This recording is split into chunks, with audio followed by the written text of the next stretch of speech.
Good evening. The important thing is I made it. So on the way we are worried that maybe we'll be terribly late, but at least not too late. I will get here. So I'm delighted, and I get very jealous when I come in front of young people. I get jealous because you're so lucky. You're lucky because you're born few years back. Unlike us, in the prehistoric days, we were. I think the reason that I'm jealous, I see how powerful you are, the young people of this time. And I tell young people today are the most powerful generation in the entire human history. Not because these young people today are smarter than before. It's the same. Smartness is the same. It's because you have technology in your hand, which no other generation ever had. Unbelievable technology that gives you tremendous power. On the surface, you look just like another human being, but in reality, each one of you is a Superman and a Superwoman because of the power you get from the technology. So technology is an issue for me, excites me completely. People usually tell young people that you are the leader of the future. That's the standard way, say leader of the future. I try to repeat and emphasize that no, that's not true. Because you are leader already. So you don't have to wait for the future to become leader. A 15-year-old today is more powerful than probably 30-year, 35-year-old of other generations. So what do you do with that power? That's the issue I raise. Because if you're not using that power, that will be wasted. So first to feel that you have that power, the amazing power that no other generation in history ever had, and decide how you're going to make use of it. My story begins not about power. My story begins with frustrations. I was born in a country where in each direction you see it's a lot of frustrations, a lot of disappointments, a lot of things you wish didn't happen the way it happens. And out of this frustration, you feel you're a totally useless person. You cannot do anything. You have nothing that you can make a change, make a difference. The country went through famine.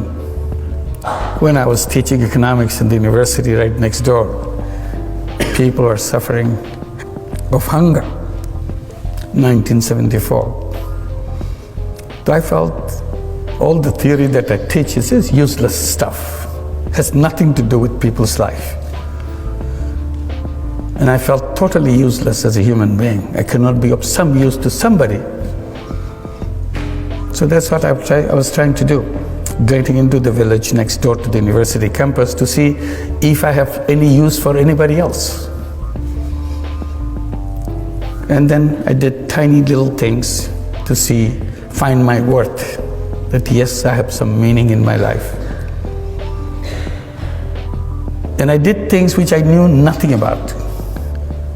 When you're desperate, out of desperation you do things which you never thought about. So I'm sure you have been told how to plan things, how to set things, everything very clearly. But that's not what I did. I jumped at things without knowing anything about it because I just couldn't wait. And you heard about microcredit, which goes with me. People remember how it started with me. It was not a pre-planned thing. Simply, situation is so bad, you had to do something. And that situation is about loan sharking in the village, which is just next to the university campus. And it's so ugly, you feel so terrible that human being can be so heartless, so cruel to each other, giving tiny loans and take control of the full life of those people, turn into slaves because somebody gave you some loan, so he has the right to turn you into slaves. So you see it very clearly. It's not reading in the books. Just be there. You see the person who lends, you see the person who borrowed, and you feel totally important. You don't know what to do. Suddenly it came to my mind, I can do something. I can take care of this problem. It may be a global problem, who cares? But all I see, these people here, and I can solve the problem for these few people. The idea is, why don't I lend the money myself? If I lend the money myself, then they don't have to go to the loan shark. And the problem is solved for these people. And that's exactly what I did. I started lending money from out of my pocket. It's not a planned thing, calculated thing. And that's the beginning of the whole story of lending money. Then the battle became with the banks. They will not open their door because I ran out of my money, because it became so popular. Everybody wanted to borrow money. Who doesn't? And in the process, I exhausted all my money. So I thought, why don't I go to the bank and let them do this? They refused. So my struggle began to convince banks, which I never could. Now it's about 38 years after I first began. I still couldn't convince the bankers.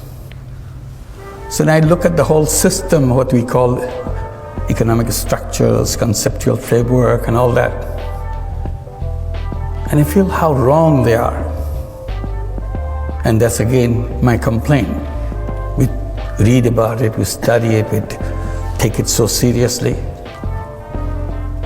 But I feel it's designed in such a wrong way. Because you look at the theoretical framework of the capitalist system, you immediately find out the misrepresented human being in the theory. In their theory, human being turned out to be a money chaser. All they do in their lifetime, chase money. It's a money-centric, profit-centric world. So the entire theory has been built on the selfishness of human being. I said, that's wrong. Human being is not all about selfishness. Human being is not one-dimensional being. Human beings are not money-making robots. That's not their identity. Theory has diminished human being, made into a small thing, a robot. But the real human being is very big, way bigger than what the theoreticians imagine. It's a multi-dimensional being, not one-dimensional. I said, just to take example, I said, theoretician took the selfishness in human being, built the whole theory out of it. They forgot the same human being is also a selfless human being. That selflessness was never allowed into the structure that they built. So they're left out. So if you want to be selfless, why don't you go and become a philanthropist? I said, no, philanthropy is a different thing. I'm talking about the business world. Why can't I use the selflessness in the business world? And that's what I did without knowing about it. When I started working with the poor people, particularly poor women, I see so many problems around them. and I jump at doing something about it. Again, knowing nothing about it. So every time I see a problem, I create a business to solve that problem. It became a habit with me, and I created so many businesses. But very different kind of business. People become curious. Why do you do that? It's not a business. I said, yes, it's a business. What do you mean by business? It has to be sustainable. That's what the quality of business is. So whatever I do is sustainable. There's a two-way flow. There are expenses, there are inflow, income, and so on. And I call them social business. That's the story that took turn. One is the microcredit part, another is the social business part. And I created a lot of those social businesses. Then something happened when we are trying to get all the young people from Grameen families. We have 8.5 million families in Grameen, all poor families. We gave them all the encouragement to go to school because their parents are absolutely literate, all of them. We said illiteracy stops with their parents' generation. Second generation coming out in the Grameen families must be literate. We did everything possible to make sure it happens, and it happened. We sent them to school. We gave them scholarships.